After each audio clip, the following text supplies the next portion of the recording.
Welcome to Scary Stories in Easy English. Tonight's story has frightened people for centuries. Step 1. Welcome back to Scary Stories Around the World. I'm Sophia. And I'm James. Hey everyone, glad you're here. Or maybe you should be worried that you're here. Tonight, we are going somewhere very special. We are going to Japan. Japan. Beautiful country. Cherry blossoms, sushi, anime, and also some of the most terrifying ghost stories in the world. That's right. Japan has a long history of ghost stories. They call them kaidan. And tonight's story is one of the most famous horror legends in all of Japan, maybe in all of the world. Oh, I already know what it is, and I'm already uncomfortable. Before we start, let me paint a picture for you. Imagine an old Japanese countryside village. It's late at night, the rice fields are dark and quiet. The moon is hiding behind the clouds, and somewhere, a telephone is ringing. Okay, that gave me chills. Just a phone ringing. Why does that feel so scary? Because of tonight's story. Tonight, we talk about Sadako, the girl from the well, the curse of the videotape. The ring. This is about the ring. The Ring is based on this legend. The original Japanese horror movie is called Ringu. It came out in 1998, but the story behind it is much older. It comes from Japanese beliefs about ghosts, curses, and unfinished feelings. What do you mean by unfinished feelings? In Japanese culture, when a person dies with very strong emotions, anger, sadness, jealousy, their spirit cannot rest. They become what is called an onryo, a vengeful ghost, a spirit that comes back to hurt the living. Onryo. I've heard that word before. These are the ghosts with long black hair covering their faces, right? Exactly. White dress, long black hair, pale skin, moving in a strange, broken way. This is the image of Sadako, and once you see her, you have only 7 days to live. 7 days. I don't like that number anymore. Now, here is a question for all of you listening at home. Have you ever felt afraid of something you couldn't explain? A strange sound at night? A feeling that someone is watching you? Maybe a phone call with no one on the other side? Oh, that happened to me once. I picked up my phone, silence, and then I heard breathing. I hung up so fast. And that feeling, that cold, creeping fear, is exactly what tonight's story is about.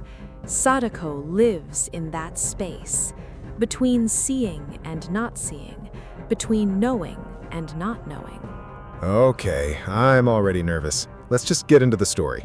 All right, listeners, get comfortable, turn off the lights if you're brave enough, and let's begin. Or keep the lights on. No judgment here. Tonight's emotion is dread. Slow, quiet building dread. The kind that starts small and never leaves. Beautiful and terrible at the same time. Let's go. Step 2. Our story begins in Japan. Not in a big city, in a quiet town near the sea. The year is not important. What matters is the night. And the tape. There is a rumor. Everyone in the town has heard it. People talk about it in low voices.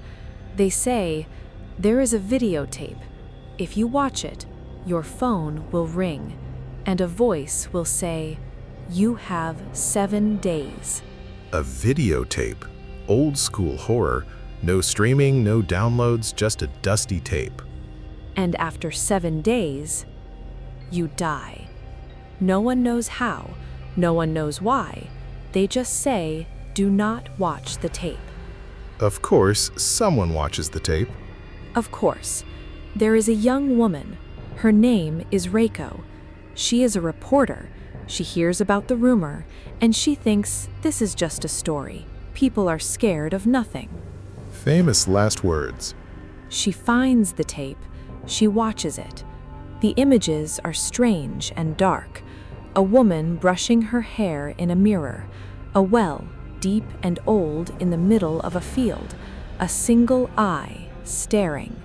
I don't like that. Any of that. Then her phone rings.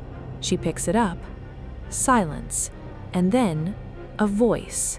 Low and slow. 7 days. That's it? That's all it says? That's all it needs to say. Now, Reiko is scared, really scared, but she is a reporter. She wants to understand.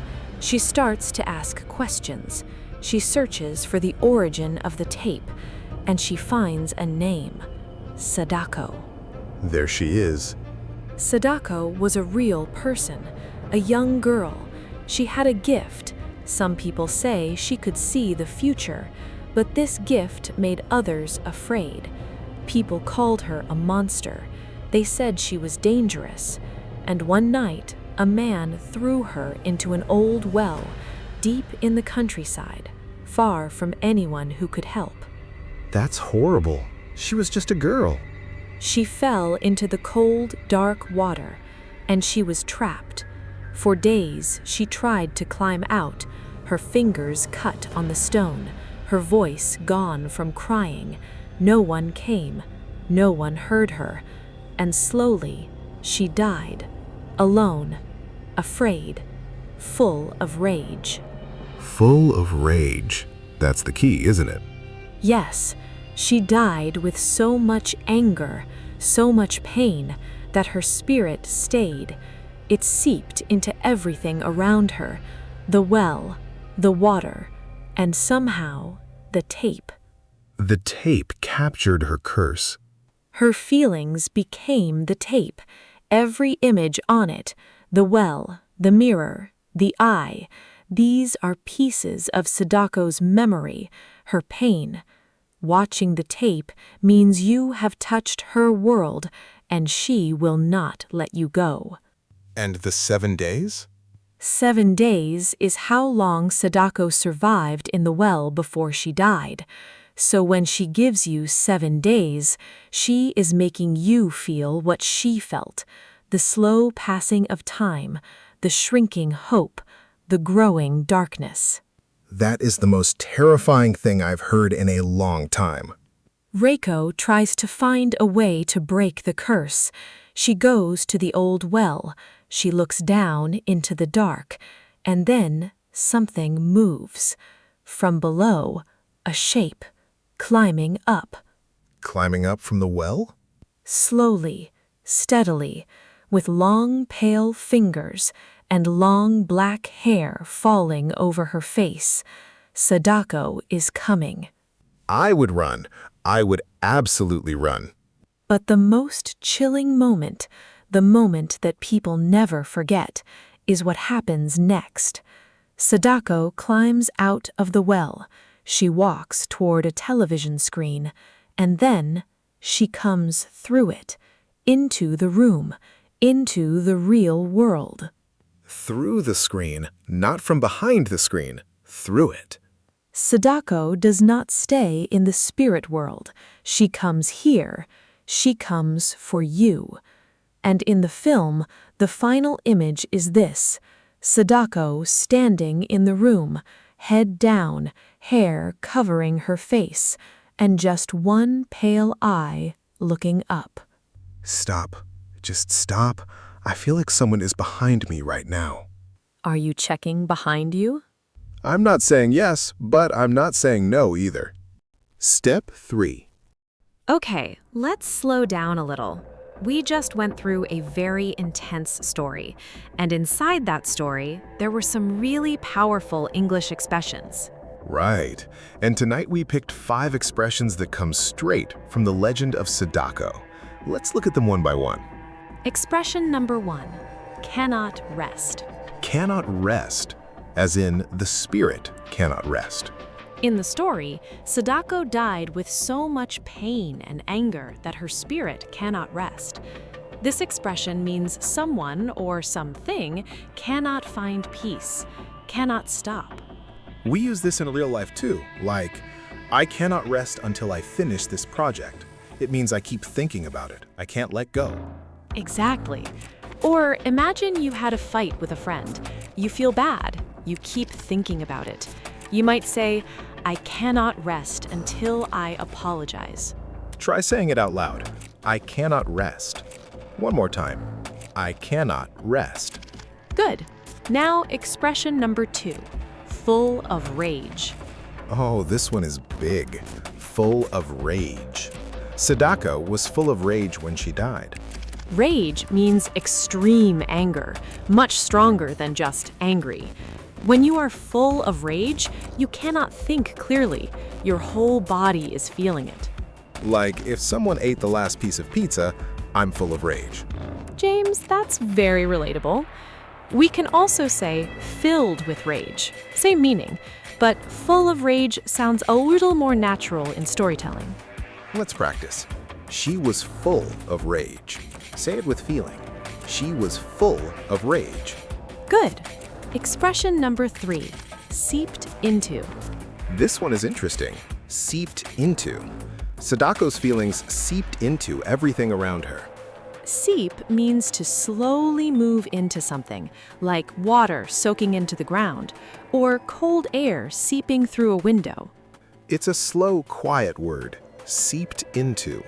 It doesn't rush, it just enters. We can use it for feelings, too. Sadness seeped into the room, or fear seeped into my heart. It means the feeling came slowly but deeply. Try it. The cold seeped into my bones. One more time. The cold seeped into my bones. Now, expression number 4, nowhere to run. This is a classic horror expression. Nowhere to run. When you say nowhere to run, you mean there is no escape, no exit. You are trapped. In daily life, the deadline is tomorrow and I have nowhere to run. You must face it. Or, when my mom found out I broke the vase, nowhere to run, just had to face the consequences. The pronunciation is important here. It flows together. Nowhere to run. Not nowhere to run. It's smooth. Nowhere to run. Say it. There was nowhere to run. Again, there was nowhere to run. Perfect. And expression number 5? Expression number 5, pass along. Pass along. In the story, people try to survive the curse by passing the tape along to someone else. Pass along means to give something to the next person, share it, send it forward. Like at work, my boss sent me this information. I'm just passing it along. Or, this is a family recipe. My grandmother passed it along to my mother and then to me. It can be something good, like a recipe, or something bad, like a curse or a cold. Please don't pass your cold along to me, Sophia. I promise. Let's practice, I'm just passing this along. One more time. I'm just passing this along. Great. So our 5 expressions tonight were cannot rest, full of rage, seeped into, nowhere to run, and pass along. These are all expressions that fit the world of Sadako, but they also fit real life. You can use them tomorrow with your coworkers, with your family, hopefully in less terrifying situations. Hopefully. Step 4. Now, let's talk about the world behind the story. Sadako is not just a character from a movie. She represents something very real in Japanese culture. Right. The concept of the onryo, the vengeful spirit. This idea goes back hundreds of years in Japan. In ancient Japan, people believed very strongly in the spirit world. They believed that the emotions of the dying could leave a mark on the living world, especially emotions like anger, jealousy, and grief. And if someone died feeling those things, really deeply feeling them, their spirit could become dangerous. There are stories from the Heian period in Japan. That's over 1,000 years ago. Stories of powerful people whose angry spirits caused earthquakes, disease, and death. The Japanese took these spirits very seriously. So Sadako fits right into this tradition. perfectly. She was a young woman with a special power. She was different from others, and she was punished for it. This is also a very old theme, not just in Japan. All over the world, people who are different are sometimes feared, sometimes harmed. And Sadako's response to that harm is the legend. She became the thing they feared. There is also something important about the well. In many Japanese stories, wells are connected to the spirit world. Water is a gateway, a place between the living and the dead. That explains why Sadako comes from a well. She's not just trapped, she's in that in-between place. And the black hair. In traditional Japanese ghost stories, female ghosts almost always have long, loose black hair that covers the face. This hides their expression, and that is terrifying, because a face you cannot read is a face you cannot predict. You don't know if she is sad or angry or smiling. And that uncertainty, that not knowing, is at the heart of all fear. So what is the lesson? What is Sadako warning us about? A few things. First, do not ignore the pain of others. Sadako was a girl who was hurt and abandoned. Her suffering was real, and when we ignore real suffering, it doesn't disappear. It transforms into something darker. That's heavy and very true. Second, every action has a consequence. The people who hurt Sadako thought they had ended the problem, but the problem never ended. It grew, it changed its shape, and it came back for them. There's something almost fair about that in a dark way. Third, some things cannot be controlled by force. Sadako cannot be defeated by running away or fighting back. The only way to survive is to understand her, to see the full story, to see the full story. And maybe that's the deepest lesson.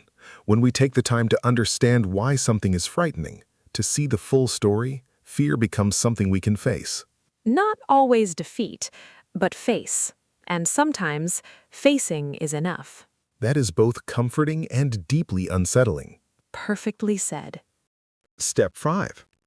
We are coming to the end of tonight's episode.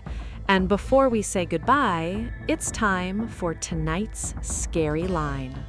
Tonight's scary line. The one sentence you take home with you. The one that stays.